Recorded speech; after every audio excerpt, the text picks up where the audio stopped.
Real quick before we get into today's video, just want to thank all the people over on Patreon for all their support, because without their help, the upgraded content that you see on the channel, that you really see in the video essays and a few of the lore discussions would not be possible without their help. Obviously, the YouTube membership filler arc is still ongoing, but I can say over on the Patreon that you get sneak peeks of videos months in advance. Patrons also get priority on the Q&As. Every 3 months we do an anime and manga haul, and I give away a lot of good goodies in that. And it's also just really cool to talk to you guys in the DMs, and if some of you guys have theories that you want me to talk about on the channel, obviously I will talk about your theories. Just send them to me over on the Patreon. But with that being said, let's get into the review. Yo, what's going on, everybody? It's your boy Naruto Explain here, bringing you guys a review for Boruto episode 231. And now that episode 231 is done in the books, man, dude, we got a lot to talk about. Now, I know a lot of you guys are probably really blown away by the anime opening, and I love the new opening too. I really do. Now, there's not a lot of manga context spoilers in there, so I'm not going to be doing like a Easter egg video like I did for the last Boruto opening. There are only 1 or 2 manga tie-ins that I thought were very key, like the way Kawaki was wearing his headband, and there's a moment with Boruto and the Karma Seal, but I don't think that they're going to be moving into those aspects of the Boruto manga just yet, just based off of the fact that there's only about 7 or 8 episodes of manga content that they could actually adapt. So I don't think that that's going to be the case. However, what I will say is that the opening was beautiful. Now, getting into the episode itself, if you're a fan of world building, expansion, character-driven narratives, this should be an episode that you liked. I know that, like with a lot of people, like Tsubaki, it's not a character that a lot of people care for. However, I'll say this was an episode meant to borrow a wrestling term, it was meant to put Tsubaki over. And I think that this episode accomplished this goal of making Tsubaki a babyface that a lot of people should like. If you like the idea of a character overcoming aspects of their past and having the underdog mentality to come out on top, Tsubaki should have gained some traction and gained some favor with you. And I like just the journey that we went on with her, where the episode opens up and she's having the flashback of when she was training to become Mifune's successor, and she has the sensei that was training with her, or rather the senior pupil who she looked up to. And you get this really good shot where after Tsubaki's beaten in the sparring match, she looks at his hand and she sees how he's been training so hard with the wooden sword that the skin's just begun to rub off of his hand. His hands are just raw from it. And you see the hard work and dedication. And I like that because that's a small tie back to what you saw when Rock Lee defeated Sasuke, where Naruto tells Sasuke, I don't care how many times you go up against him, you're going to lose every single time, because you never really had to train. If you look at this man's hands and knuckles, this man's knuckles were scratched up and rusty and bleeding because of how much this dude's been training himself to the bone. I know what that's like. That guy's got a level of power that you don't understand. I like that they showed those elements there, and I gotta say, there's a very, very good moment of animation in the part of the episode where they're interrogating that merchant that was having the panic attack and the mental breakdown when Tsubaki walks in and she grabs her sword. There's a very nice squish and stretch and very nice bounce that is going on. You really see the bounce in the way that the dude's eyebrows are shaking when he's holding his head, and the way that his eyes are shaking, and you see the reaction, how his eyes start to close and slowly open. And in that one scene, you saw several aspects of the 12 principles of animation being used. You saw the squish and stretch, you saw the anticipation, you saw the exaggeration, you saw the bounce element, you saw the timing aspect of it. This was very well done. It's like a lot of people look at animation, they focus more so on the aesthetics, like on how the art looks. And there's 12 whole ass principles that goes into animation that you really have to pay attention to determine whether or not something was good animation or bad animation. There are some anime out there that I'm not going to name drop, but there are some anime that have very beautiful drawings, and if you let the fans tell it, because of how beautiful the artwork looks, they say the animation's top tier. No, the art is top tier. The animation, on the other hand, that's a completely different story. In some of those series that people hype up, the squish and stretch, the animation, the staging, the straight ahead action and the pose, the follow through, the overlap, the arc, the secondary action, the timing, exaggeration, and quite a few of those series, they're lacking, or they do the bare bones minimum. It's just that the art's so beautiful, you don't pay attention to any of that, and most people don't even know the differences between those different terms. Those terms are how you determine whether or not something's good animation. To compare it to a car, you wouldn't call a car a good car just based off of how it looks. You're going to be looking at stuff like acceleration, braking, handling. You're going to be looking at stuff like, does the shifting of the transmission feel clunky? Is it jerky? Is the ride quiet, or is the ride extremely loud? There are a lot of different things that go into determining whether or not something is a good car or not. There are a lot of cars that look very pretty and they're dog shit in terms of actual performance. And it's the same thing when you look at animation. There are quite a few anime where they're very visually appealing in terms of art, but the animation itself leaves a bit to be desired. You just have to know what you're looking at. Now, getting back to the episode, one thing I did like was when we have this moment after the fact where when Tsubaki realizes that it might be a samurai and they go on the investigation and she sees the bamboo and how it was perfectly cut. We get another flashback of where she's meeting with her sensei, and her sensei talks about how he watched Mifune do the same thing with straw and how he was able to just cut all the way through the straw and do so easily.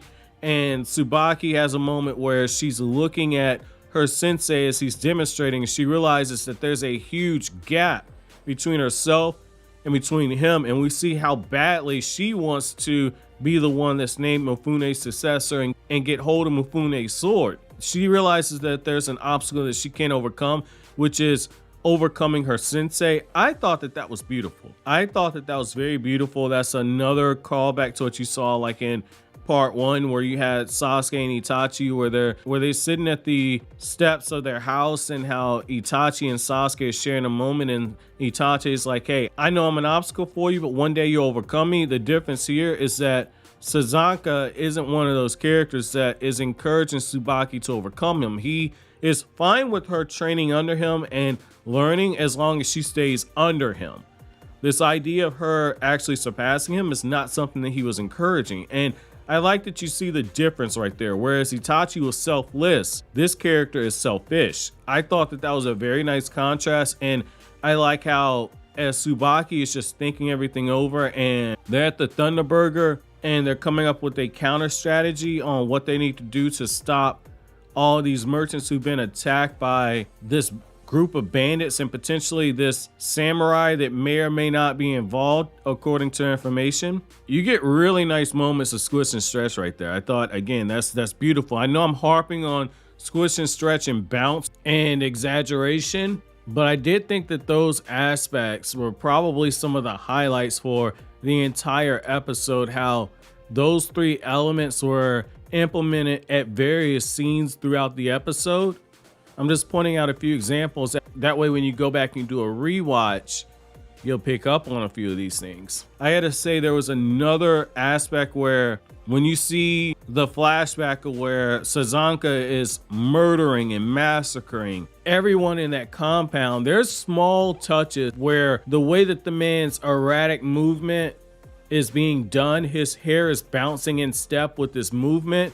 You see the way that the man's face is changing, the way that the eyes are bouncing up and down in an erratic manner. That's stuff that does not get talked about enough. And I have to say, again, just continuing the parallel between Itachi and Sazanka, I like how Itachi, when you look at it, he massacred the clan mostly for selfless reasons. It was on behalf of the village. There was a selfish intent in the sense that he was trying to protect Sasuke. However, on the other side of it is you have Sazanka, who he lost to Tsubaki during their tournament in order to choose Mifune's successor and who will inherit that sword. He's massacring everything just because of the fact that he didn't get the desired outcome of what he wanted.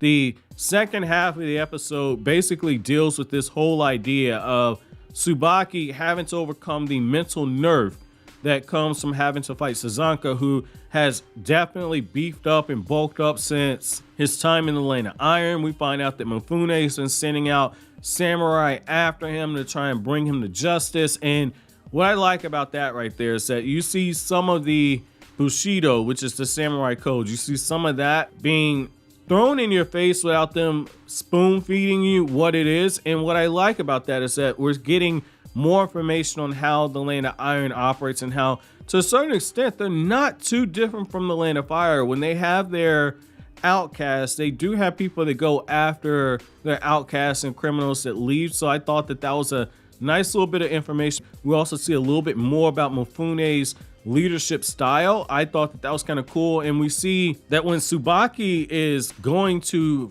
fight, the way her eyes start bouncing as she watches as Sazanka is coming in on her, and the way that her hands are shaking, very good animation that really just sells you on the fact that Tsubaki's having a breakdown right now.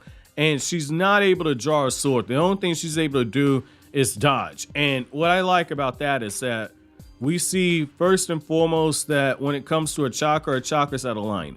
Just as a reminder, chakra is composed of your spiritual energy, which is made of your mental energy as well. And it's also composed of your physical energy. Physically, Tsubaki was able to take down this character. However, mentally, she was out of whack and she was not able to align those two parts of her chakra. And you just see the breakdown continue with the way that her eyes are just wobbling up and down as her eyes are closed. I thought they did a good job right there, just trying to convey the whirlwind of emotions that are twisting inside of her. And I thought that this episode very much excelled in the art of showing and not telling. A lesser writer for this episode, whoever wrote this, just would have had a passing line of like, yeah, you know, he tried to take the sword of Mifune because he wasn't chosen as successor, and that led him down that road of darkness. Well, in this case, we're seeing the fall of Sazanka, and we're also seeing how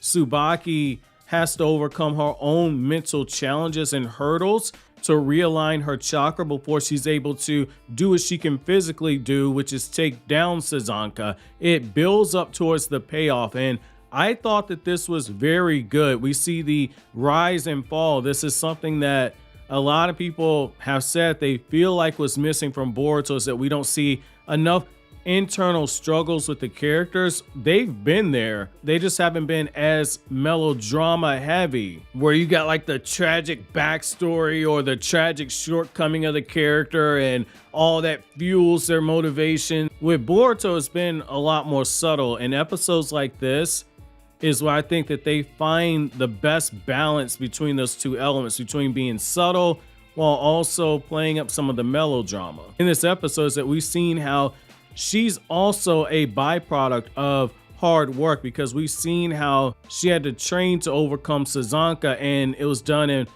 flashbacks to take you through the various stages of her training. I thought that this was very well telegraphed, and due to how this was handled, it adds to a really good payoff of when Tsubaki goes back up for her rematch against Sazanka, and we see that moment where she says, like, yo, I'm able to take you down.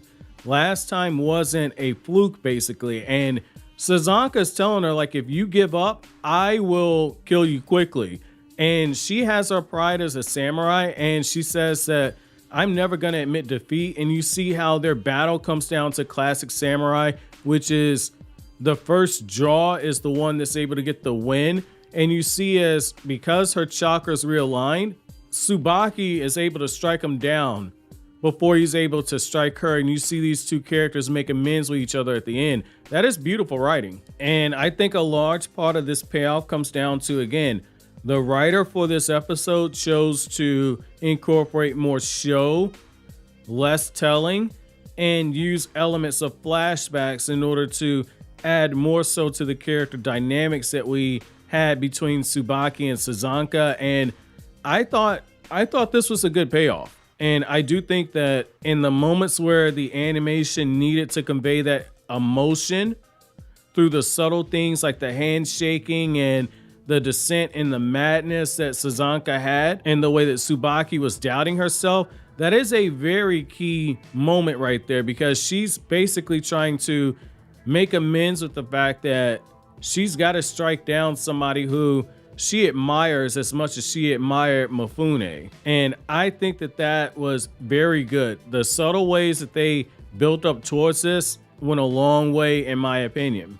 If the goal of this episode was to get Tsubaki over with fans, I can say that this episode, the way that they handled her character, seeing the development that she had and the struggles that she had, it definitely won me over. I could buy into her as a babyface now. Like, I'm not gonna say I'm team Tsubaki, but she's somebody that I can tolerate, and there's some added depth to her character that I do appreciate more now than I did previously. And I think that when the Boruto anime does take episodes like this to add some more layers to the characters, I think it works. I think that when you get this good balance between the melodrama, which if it's done too much, it can be very cheesy, but when you get the balance of the melodrama and the subtle nature of what Boruto has, I think episodes like this work.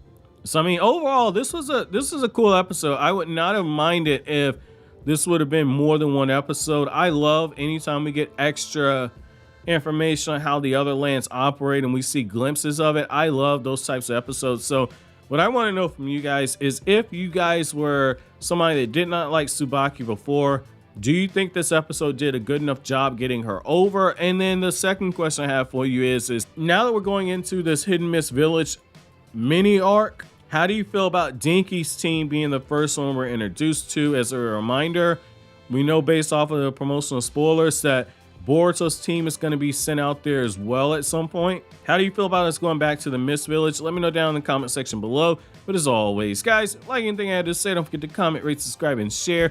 Thank you so much for watching to the end. Have an awesome day, guys.